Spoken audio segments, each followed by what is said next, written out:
On Upper Canada's western frontier, no one represents British authority more than Colonel Thomas Talbot.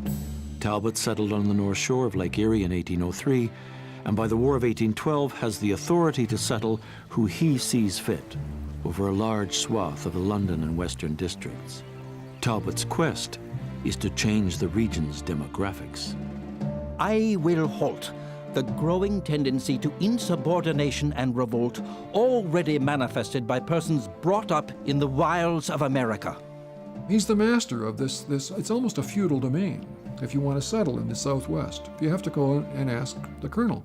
He liked to drink, but he feared at the same time becoming what we would call an alcoholic. So anybody who drinks before noon is not a gentleman. Noon is defined for his purposes as 11 a.m. Well, if you wanted to see the colonel, the time to see him is the morning, right? If you come in late in the afternoon, God knows what's going to happen. Now, suppose all works out and you get to have an interview. Now, what he's obliged to do by law is to give you a location ticket and a semi-deed. If you farm your land for 5 years and you build certain kinds of buildings, you get your land. That's the way the system works. Well, if at some point you fail in your settlement duties, or if you somehow cross the colonel, or you show reform tendencies, the colonel would then say, I'll simply rub you out. Now, it doesn't quite mean what a Chicago gangster means. He just takes his eraser and does this. And you aren't there anymore. You have no recourse. Arbitrary, probably illegal. The government at York winks at this. Perhaps unsurprisingly, it doesn't take long for Talbot to make enemies.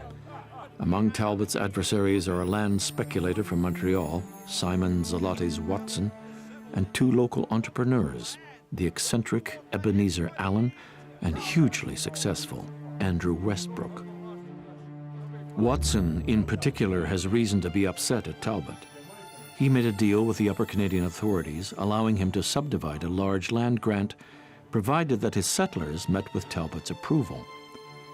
Although he was able to recruit 185 people, because the majority were from the United States, they are rejected by Talbot. Watson is left financially ruined. To a lot of people, Tom Talbot represents all that they dislike or despise about the British constitutional monarchical system and all they despise about British graded society. Who does Colonel Talbot think he is? Anyway, we're just as good as he is.